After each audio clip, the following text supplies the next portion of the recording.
All right, this is a quick speed shop. I'm out behind my backyard gas station. I'm putting new rubber on the front of my red 59 Willys flatbed truck. Well, I say new rubber. They're retreads, but they're replacing the junk retreads. And it's got even junker retreads on the back, but we got brand new ones on the front. So let's get out the jack and the impact gun and put some new rubber on the front of my red Jeep. I can't wait. Well, I will say, I just got some new, last time you saw new trailer rims. Where are they? Over there. Where's my hand? Bang, right there. Some new galvanized trailer wheels from eTrailer.com, and I took those tires I got from my buddy and we just went down and mounted them up on there. Unfortunately, one of them had a slice in the sidewall I didn't see, so I picked one more out and put a fourth one on there.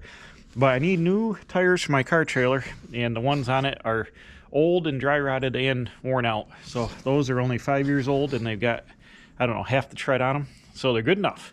And speaking of tires, I also have mount up some tires for my Jeep. Over here, bam, as you can see down here, these are the TireRecappers.com out of Tennessee tires. This is the one that I had as a spare on my brown Dodge that I had mounted up on the box. And when we put air in it, it's a tubeless tire. It's a newer casing, obviously. It's a tubeless tire, but it had a lump that developed under the tread because it had a patch in it, a nail hole. And I think the air got around the patch and it was starting to push the tread out. So I had, when we did the trailer tires, I had John mount up, put a tube in this one. So this guy's got a tube in it, a radial tube. And it's a tubeless tire with a radial tube in it. Now this Jeep isn't road legal and doesn't get driven on the road, so if you're driving around in the woods and stuff in the yard, it's going to be fine. So we got a tube in that guy. This one is the tire that they sent me to replace that one for free, and I never put it on. And it's a BF Goodrich TA, as you can see here, casing with the same tread on it. Now these are 235/85/16, which is equivalent to like a 750/16, and that's what's on the front of this and on the back. Now on the back, I don't know if these have tubes in the back or not. I suspect they might, because these things are severely dry rotted and they're both holding up. My dad, I remember we got these tires in the late 80s from, I'll give a shout out to, I don't know if they're still in business, but Foot's Tire Service down in Sayre, Pennsylvania is where these came from way back in the day, probably like 88, 87, 88, 89, something like that. And they are old 750/16 Uniroyal right there, sidewalls. Could have been bias ply, could have been whatever, but they're severely dry rotted. Look at that dry rot in the sidewall. But they and in the tread, but they hauled firewood for years and years and years, had chains on them forever. They are still holding air, so I'm going to leave them on there for posterity's sake. These front tires I got because this thing needed 2 tires on it. These are severely dry rotted 750/16 retreads, BF Goodrich Silvertown extra traction tire. Very, very old. It's got the old BF Goodrich sign logo on it. Retreaded. I have no idea how old these are. Probably 50 years old, I would say. There's a DOT number there, so maybe not that old, but probably at least from the 70s, I would guess. Early 80s. These are bias ply casing. It says nylon. So anyways, I got these at a swap meet. They're on different rims, and we mounted them up with some tubes in these wheels, and they are, even though they're 750/16s like the back, they're quite a bit shorter for whatever reason. So I wanted to take these 2 other retreads I had and put them on the front here, and I'll save these and stick them on one of my Army Jeeps, or use them for a spare or whatever. I think they're almost flat because the tube, this one's got a little bit of air in it, but the tires are so hard and so old that they look like they're not holding air, and the tubes are, yeah, this one I think is down a little bit because the tube is, I can push the tube around in there. So we're gonna pull these off. This is a different tire. It's a Transport 110 Firestone. Also, oh, that's even a tube type casing, so super old there. It's got a date T039. So it's probably 89, I would imagine.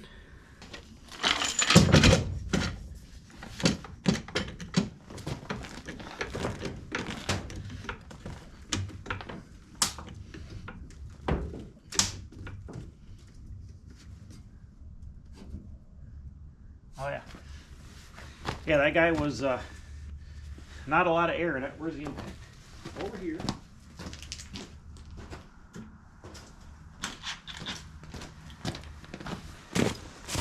This side should be regular lug nuts. The other side's probably left-hand thread, I'm going to imagine. I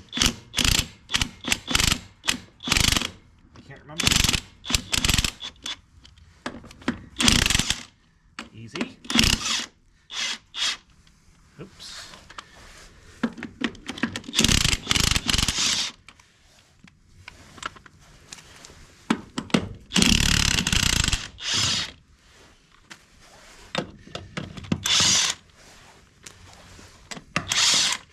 And these other wheels are the original front wheels to this Jeep. These ones are military wheels I got off one of my military Jeeps I painted up. So I'll put the original wheels back on the front.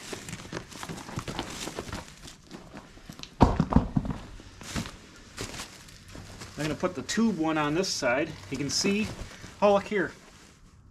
This Jeep used to have a factory plow on it. Back in the day, it used to be a service truck from service station. The frame was broke here.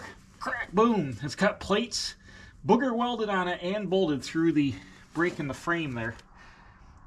Original brakes I fixed the brakes up. The brakes actually work on 3 of the wheels. So it runs and drives and stops. Let's go ahead and stick this guy on. Yeah. Whoop. These things are not light.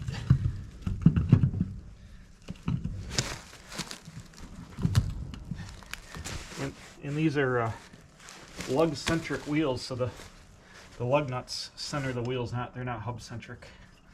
So you run around there. Now we got the original, all 4 original wheels back on this guy. This is a torque stick, and I'm not sure what the torque is on it. Does it say? Should say what it is. I can't see it though. 200 Newton meters, whatever, 147 foot-pounds. Damn, that's a lot. We're not going to run them on that tight. Just enough to get where we're going. The Jeep is in 4-wheel drive. As you can see, the axle won't turn. But look at that. Boom! Mounted. Nice. Man, that looks super beefy. Look at that. Now we got the right size rubber. Let me roll one of these up there. You can see how smaller this was diameter-wise. Quite a bit shorter. And then quite a bit shorter back here. So now we got the same size tires all the way around, which is, you know, this thing only goes off-road, but if you're driving on pavement, you would want the same size tires with your 4-wheel drive, or else you will have severe driveline bind. That's awesome. That looks mint. Got great tire to fender clearance. That's beefy, ready to rock. This side you can see how much smaller it is. Well, we'll go ahead and change this guy out too. Oh, maybe it's not left-hand thread. Did I lie to you? I might have. Hold on a minute. Oh, it's not left-hand thread. Oops. I thought these were left-hand thread on this side. Apparently not.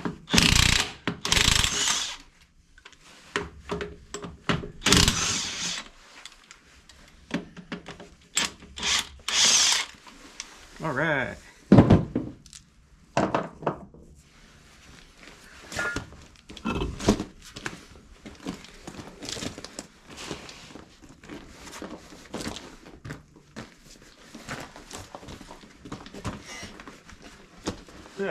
Tire spooge. A little tight on this side. Oh man, these are heavy.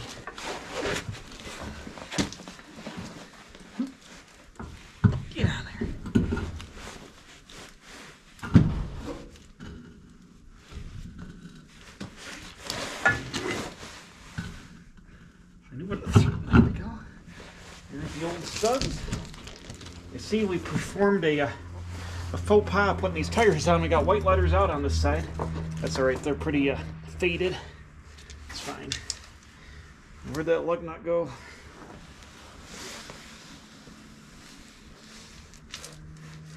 All the way under the tire. Man, this looks awesome. If I had somewhere to drive it off-road, we could test them out, but I don't. So we can't. Another thing, and I got a whole bunch of junk laying on the back of it, so can't do it right now, but at least it's going to look cool sitting here.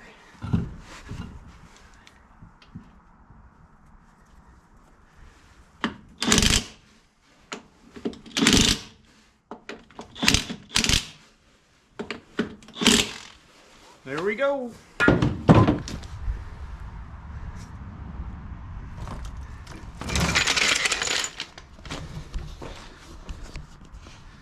I mean, how awesome is this? Man, that really took the look right up. Really picked her up there, gave her the proper leveled it out, didn't give it the hot rod rake with the small front tires.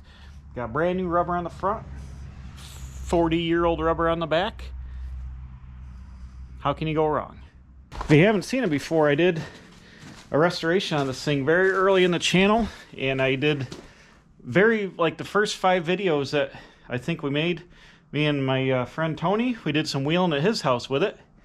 Way back in the day, you can go right back to the very start of the channel, almost 1,000 videos ago, and you'll see this thing running around in the woods with those tires on the front. And also, I think I've got like a photograph reel of doing the restoration of it when I put it back together. But here is the original door logo. Stalder's One-Stop Atlantic Service in Owego, New York. It's the Sunoco station on Route 38 as they're heading towards Newark Valley and all that. It's not Newark, is it Newark Valley? Yeah. So you're heading towards Newark Valley on 38 and go by the Sunoco station down by the dip there. That's what Stalder's used to be, Atlantic Service. So I fixed this door. You can't really see. It's got Jeep Grand Cherokee seats I put in it here, leather, that are super comfortable. A back seat, a little bit of mold on there. Got to clean that off. But this guy was shot. Tree fell on it way back in the day in the early 80s. I learned how to drive on this when I was 13 years old, about 34 years ago. I brush painted it red. It was all completely broken in half, rusted out junk when I got it. After my dad passed away, I brought it up here in 2016, and then 16 or 17, right before the channel started, I did basically replaced the tire foot of the bottom of the cab, dragged it all back together. This door didn't even open. It was welded shut. I cut it back open, got the work, changed the seats, put brakes on it, painted it red, changed the front fenders, actually, from fenders in the junkyard. These straps here, you see me doing the C10 restoration. That's cloning my dad's truck. These are the bed straps that came out of my dad's 72 Chevy stepside when he redid the floor, and then he bent these up and made chainsaw holders. So he put the chainsaw here for when we cut firewood. And on the back, it's got a flatbed my dad built. It is, the frame's not bent, but it's just how it is, how he built it on the frame, because the frames dip down in these. So it runs downhill, and we'd stack this thing right up to the roof with firewood. It's got an old back window screen. The back window has been broken as long as I can remember. It hasn't fallen out, but it's been broken from a piece of firewood hitting it years and years and years and years ago. And runs and drives. So it needed them tires, and it looks awesome. So that's it on the old 59 Willys farm Jeep here. I'm going to get her out in the spring, actually. Before we end the video, I'll show you what's on the back. Some conduit for electric for my gas station in the spring, and I got the original snowplow from the Brown 80 Dodge. You saw me last time put the yellow blade off the other snowplow I bought for the black Dodge. I put the blade on it. This is the actual blade off the brown truck. I need to replace the bottom 12 inches of the blade sheet metal. I had this all sandblasted. This is very high quality marine epoxy primer that the sandblaster put on for me. So you can see it's been fixed a couple times, welded on, but I got to replace the bottom blade, get it painted yellow, got to paint this black, put all the cylinders back on it. But in the meantime, I've got the other blade off the other truck in case I get any snow. I can plow with that. And this truck's kind of like sitting here chilling for the winter, kind of like a storage all here, but that I'll get that blade up here soon and finish the plow, probably in the springtime. Fire this guy up. Maybe we'll do something else with it, do a video with it or whatever. Let me show you under the hood before we go, if you're curious. It's got a Super Hurricane Flathead 6. Brand new wire harness on that side because I had the battery tip over without a battery hold down. Right now I got a bungee on it, and the battery tipped over, hit the horn, shorted out, and caught the engine harness on fire, but we fixed that.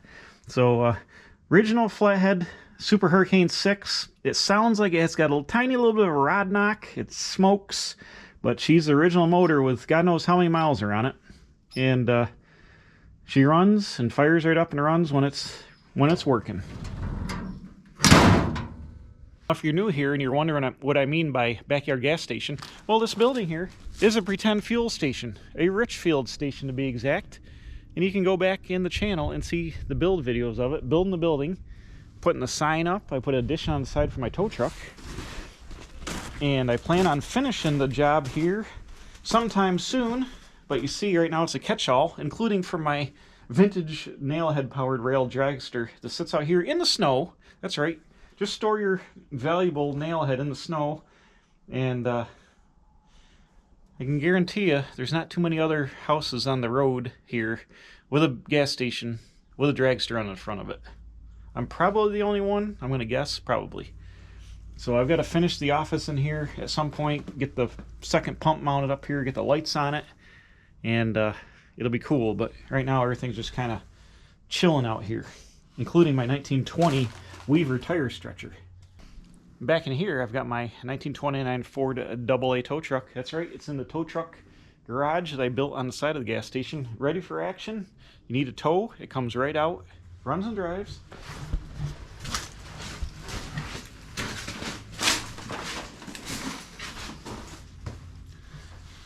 Homemade Weaver style auto crane winch. It's kind of dark in here to see, but homemade Weaver winch that the birds like to sit on, because look at all the bird crap that hang out up on it. But this guy is ready for action, and you can also see videos on this truck on the channel if you search Model A and Model AA truck playlist. I've got plenty of AA tow truck action if you're interested in seeing this truck.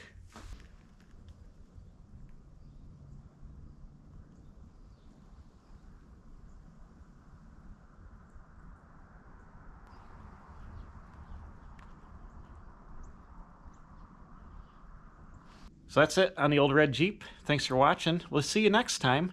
Having fun with some kind of old trucks every day here at the Quick Speed Shop.